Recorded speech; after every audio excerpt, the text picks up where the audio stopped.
Hey everyone, welcome back to Optimal EV. Today we're giving you a build guide and rundown on the new BMW iX. As always, with these build guide videos, our goal here is to provide as much insight into how these cars are configured in order to help you guys try and actually order these cars. That being said, if you guys have any comments or questions about things that we either helped you with or forgot to mention, please leave them down in the comment section below. Also, please make sure to like and subscribe as it helps our channel grow greatly. And with that being said, let's jump into BMW's website. Let's do it.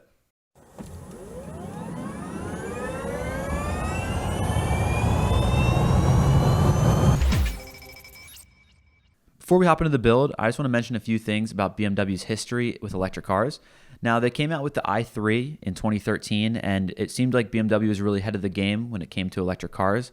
But since then, they haven't released any new model. So it's really exciting to see that the iX and the i4 are coming out early next year. The i4 is currently not on the BMW website yet, but we will be doing a build guide and rundown on that.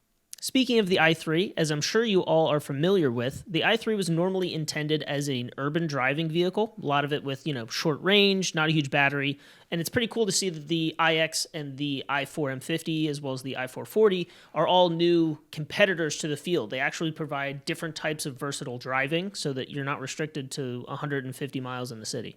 For sure. And, now we'll jump into our highlights. We have our 516 horsepower, which is a ton. 300-mile range, which is that benchmark that me and Sam so often talk about. Every vehicle should really be around that range. And then 4.4 seconds, 0 to 60. So that's pretty quick. Regarding that 300-mile range, it's very likely that BMW is kind of underestimating their numbers here. This is something they historically have done with a lot of other models, so I wouldn't be surprised if we see a larger range and a faster 0 to 60. Agreed. And also something that's really cool, one of the features they've added to this electric car, which I haven't seen in many others, is that they're actually conserving some of the battery so that you can't fully utilize the full kilowatt hours. So for example, they have a 111 kilowatt hour battery in this vehicle, but they're only letting you use 106 kilowatt hours. So I know that a lot of other companies and BMW as well have mentioned that you shouldn't charge the car up to 100%. Only to 80% just to conserve the battery. So they're kind of helping you out here so that even if you do charge it to that 90, 100%, you're not degrading the battery as much based on that conserved amount. For those of you who aren't familiar with BMW's website, they do have different trim models on all of their vehicles, and usually they'll have a X line or a luxury line in the past and an M Sport model. But in the iX, they are actually not adding M Sport. It's just going to be called Sport. So first we're going to start with our Shadow line trim, which is going to give you all of this nice black trim around the vehicle. I know you're a big fan of that as well. And then when we go to BMW i Signature Blue for $300, you will get a couple differences. Main difference here is that you get a blue trim all around the outside of the car, along the bottom, and there are two spots in the back that come up kind of near the exhausts, as you can see on the screen here. You also included in this package get the BMW blue seatbelts. Yeah, which I think is actually pretty unique. Not many vehicles or companies have different color seatbelts, so it's nice to see some kind of exotic blue in there. Yeah, it's not bad. So next is probably the biggest difference on the trim levels is going to be the Sport package. It is $2,800, so I see why it makes the biggest difference. Right. When you click this, it's going to show you that the wheels standard will change. You'll have the front bumpers get a lot more aggressive. These door handles will turn back to black. And my favorite part of it, which I think we both agree on, is the lights in the back become, instead of red when they're off, they get this nice kind of dark shadow look to it. This looks so good, and I can't wait until we get to the exterior colors to show you what the blacked out version of this car looks like. Yeah, and we've always talked about how, I'm not a huge fan of the blacked out look, but you are, and I actually love it as well. It's pretty insane. Good. Here we are on the colors, and one thing to note before continuing, we are using the Sport package. So if you aren't on the Sport package, you won't be able to get the mineral white, and you won't be able to get both of the individual colors, the Storm Bay Metallic and the Aventurine Red. But on the Sport, you're able to get every single color on here. So we're going to start. We have the Alpine White, which is a no-cost option, and it seems that all of the metallics are actually no-cost as well, which has been very different than the BMWs we've reviewed in the past. Usually they're $550, and for the individuals, they still do cost $2,000. We have Alpine White, Black Sapphire, which is that dark trim we talked about. It looks pretty insane, and if you add black wheels as well, it's probably my favorite color on this vehicle. What do you think? I normally go with those more neutral colors like light gray or white, but this looks so good all blacked out. It's really impressive. And then next we have Sophisto Gray. Now, one thing with BMW's website I've noticed is when you click the color right away, it doesn't really give you the best perspective of it.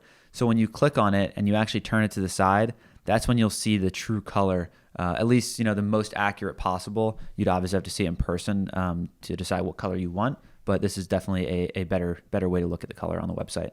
Next, we have mineral white, which is our metallic white. I don't think white looks amazing on this vehicle, and usually I do like white with black trim. Really, I was going to say that I think it doesn't look as good because there is so much black trim. I think that might be what's throwing it off a little bit. I think so too. Now that you say it, I think just the big black panels in the front with the grille. Yeah. And usually it looks great with black trim, but I think it's just a little too much. Next, we have our Phytonic blue, which has been a very popular color for all brands. Tesla has their blue.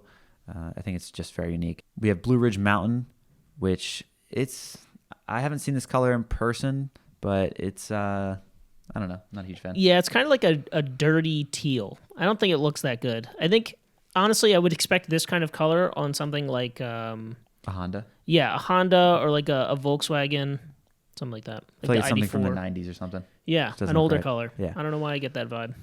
Now, Storm Bay Metallic, this is one of my favorite colors. It has almost like that Brooklyn gray matte feel, but it does have a blue tint on it instead of just the gray. Definitely a color I'd be interested in. This is normally where you guys probably assume that I would like this kind of color because it's got that grayish blue to it. But I still would go with the black on this car. Then we have our Aventurin Red, which is actually my favorite color. I'm not a huge fan of light reds, but I feel like this has that perfect mix of dark red almost towards that wine color and just not too light. So I think it looks great with a lot of the black trim. So we're going to hop into the wheels next. Here we are on our wheel options. Now, one thing I noticed right away is there's tons of them as you scroll down. It's insane. Yeah. So as you see, there's a little exclamation mark on the top of these two wheels and then on these two as well. They're the same wheel, both, but one's a performance non-run flat and one's an all-season non-run flat. Now, BMW has always been known for using all-season run flat tires for almost every single car, but I have noticed that none of these are run flat tires. So that is interesting to see. I wonder how that's going to change with BMW in the future.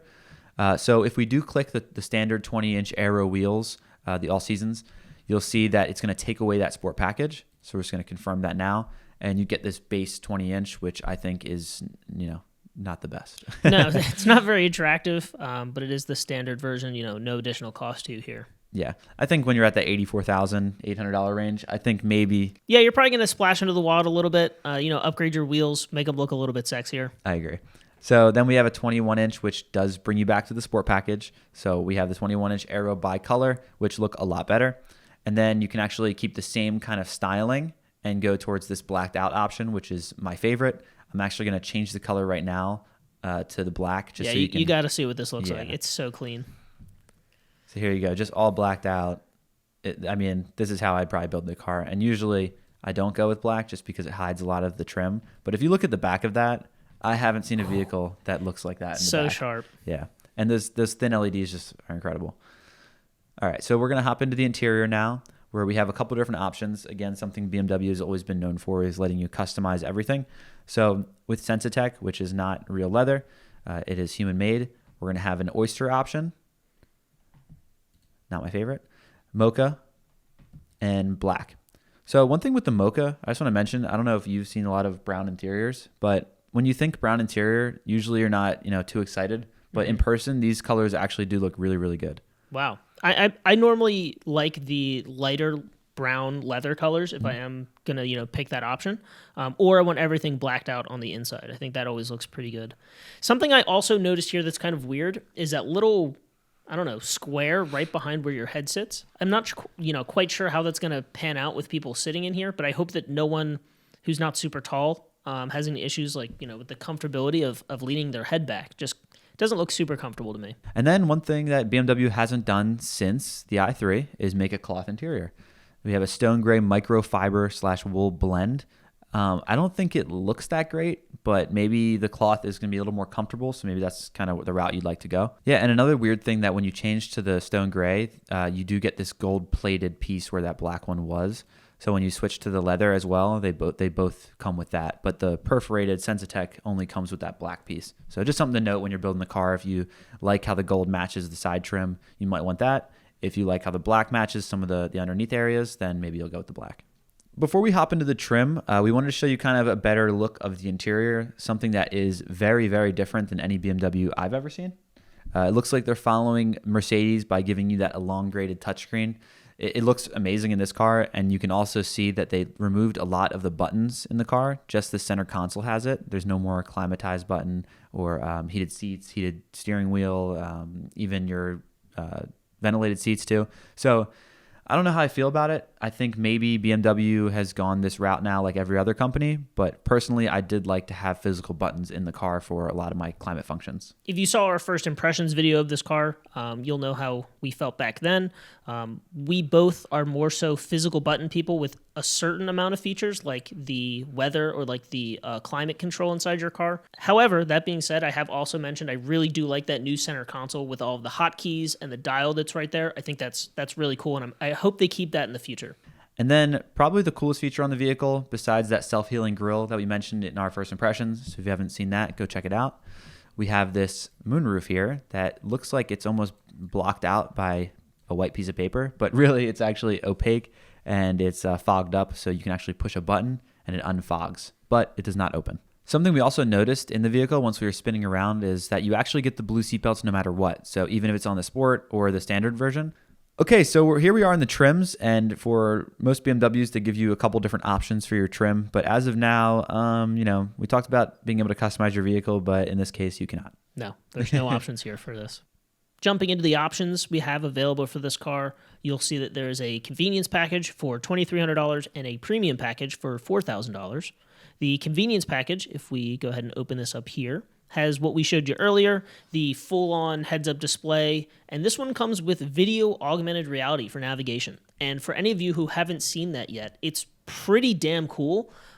It pops up on your heads-up display and shows you like how to turn or where exactly to turn on the street. If you haven't seen it, I'm going to try and pull up some footage for you guys here so you can take a look and see what that actually looks like. But I highly recommend you go check out any other cars that already have it built in. Yeah, and Mercedes already has this augmented reality out and videos of it. BMW hasn't shown their version of it yet, but I'm really excited to see that as well. So next we have the iconic sounds electric. So what that means, Hans Zimmer actually created sounds for this vehicle. So he did the sounds for the movie Interstellar. So obviously a very well-known person in the industry making some insane sounds. Then we have our natural interaction, which kind of just mentions how you can use gesture control and voice commands to work with the car, but they haven't really clarified exactly how they're going to work together with this option. Next, we have our Harman Kardon surround sound system, which has 18 speakers. That should be plenty. 655 watts. It's going to sound incredible, but they're also going to give you the option for the Bowers & Wilkins, which we'll get into in the premium package. One thing BMW has always had in all of their vehicles is a surround 3D camera ever since probably early 2000s. And I know it helps me when parking, and obviously have all your sensors with, we talked about backup assistant. We'll see if that's going to be included in this option as well when the car comes to production. For the details of the premium package, you'll see that it actually has the option here now for the Bowers & Wilkins Diamond surround sound system. So if you haven't experienced these before, this is 30 speakers in your car, which that's nuts. I mean, we thought Lucid having 21 speakers was a lot, and now we have 30. So that's insane. BMW one-upping the game, which is pretty cool to see. Yeah, but pricey. Very pricey. Very pricey. Again, now we have the included features that you just saw in the previous package. I'm curious to see how they do this interior camera. This is something that's slightly different from the last package. This allows you to take pictures of the interior of your car, and I'm sure it records for the safety aspect of things. How do you think they're actually going to try and incorporate that into the car? So the way they worded it on the website here is that if someone ever breaks into your vehicle and the alarm does go off, it's going to alert you so that you can then take pictures and save them onto your phone. So maybe just to get proof, maybe get a picture of someone's face for, breaking into your car if you're not near it. Right. So, I mean, it's a cool option. I don't know how often consumers are actually going to use it, but we'll see when it comes to fruition. We're going to go down. We see it has a new 5G SIM card, which before it was 4G, of course. This car actually allows you to host your own Wi-Fi hotspot as well as offer 5G for that Wi-Fi. Yeah, so nice for kids being in the back seats, having iPads, they want to play some games. It's going to be very helpful. And then we also have a multi-functional seat, which we didn't see before in the previous package, but they talk about lumbar, massage, adjustable back width. So the main thing is going to be the massage seats that they're adding into this package. Right. Feels like a pretty normal premium package at BMW. Yeah. And then the parking assist, which we talked about before, really excited to see that. So that's your two packages, $2,300, $4,000. I think it's definitely tough to justify getting the premium package in this case, just because if you don't need that interior camera, it's not a huge deal. And the massage seats, I think the best part is just having that heads-up display in the convenience package, at least for me. Yeah, I couldn't agree more. I really think that video augmented reality is going to blow a lot of people's minds. So that's all I want to say. We're going to scroll down, and one thing that we did note in the beginning is that the price doesn't really start at $83,200. The reason for that is because this dynamic handling package is standard on the car. It's not letting you remove it, which gives you the air suspension and the integral active steering. If you've never driven with integral active steering, it's pretty much just four-wheel steering. It's pretty incredible. It really makes the turn radius insane, but it doesn't give you the option to remove it. So if I click the X, nothing happens. So the price does actually start at $84,800. The other option here is the luxury package for $1,150. You have your soft close automatic doors, as well as your glass controls walnut console. Just basically a different trim for the console, as well as that soft close feature. So if you're someone who's used to that already, this definitely would be something you want to grab, but maybe not. One thing I wish they did is give you the option for this glass control walnut console separate from the soft close doors, just because I think it does look really good, this feature, but I would like to see it without having to add, $1,150. Maybe they make it half price of that, $500, and you can get that. But, it's something that if you're spending $90,000, maybe it's not a big deal. On the bottom, here we have our a la carte options. Active Driving Assistant Pro, which is what's going to give you your assisted self-driving. It's not full self-driving for BMW yet, but maybe they will do some kind of over-the-air and catch up to the market when it comes to Tesla and other competitors. We also have the BMW Individual Titanium Bronze. Now, we are going to come back to this. I want to click this and show you what it actually changes on the outside. We have front ventilated seats for $500. So if you're someone who gets a little sweaty, maybe that's going to help you a little bit. Now this one's new. I haven't seen this before. Radiant heating package. I saw this and I thought it looks pretty dope. It looks like to me that instead of just seat warmers, it's now also warming up your armrest, as well as like the left-hand panel of the door, and the underneath of the dash, which is pretty crazy. I don't know how many people are like actively touching those or if it's going to warm the air, but it seems kind of cool. Yeah, I'm not sure if that's actually, it says radiant heating package. Yeah. Maybe they're not going to get too hot, but kind of just get it started so that the cabin kind of warms up faster. Something different, but we'll see how it feels in person. Also, one thing BMW has always been known for, the adaptive LED headlights with the laser lights. Yep. Something we both talked about. We love having that blue trim around the light. But in this one, it really doesn't show you too much. It's just kind of a small line. And then the Bowers & Wilkins you can also get, if you don't get the premium package, you can get that a la carte. So we're going to go back to the BMW Individual Titanium Bronze. When we add this, we go back to design. You're going to notice that the door handles right underneath the windows, you get a gold strip here. So, if I'm getting the car blacked out, I definitely don't think it's something I'd be interested in. No, right. But I think honestly, if you're getting a color other than black, it might look pretty good. It also changes the front grille, which is pretty unique. Instead of that normal dark gray and white, it's now kind of bronze trimmed. Yeah, definitely looks better with the red color. The last thing we want to cover here are the accessories that are available for purchasing on this car. As you know, we normally don't typically advise of buying a lot of them, as they're usually like overpriced options that you can normally get third party from a different website. However, BMW does offer a few different options here. Yeah, we have our flexible fast charger, which is just a normal 120 volt that they say does a little faster charging than the normal one. And then the most important is the NEMA 1450 adapter, so that you can actually use level 2 charging in your house with that adapter instead of having to go purchase, let's say the wall box right here. You can still choose, if you already have that plug in your house, instead of having to pay to get the wall box, you can just plug this in right away. The other two options here, one being the BMW wall box is coming soon for sometime in the future, and the other option is a Q-Merit Charge Home Premium installation service, so that you can pay BMW to install the wall charger on their own. You could also consult your own technician and see if it's cheaper to do it that way, go in that direction, but it really does vary depending on the house when it comes to price of it. All right, so here we are on the summary page to wrap things up, and as you can see, this is how we built it out.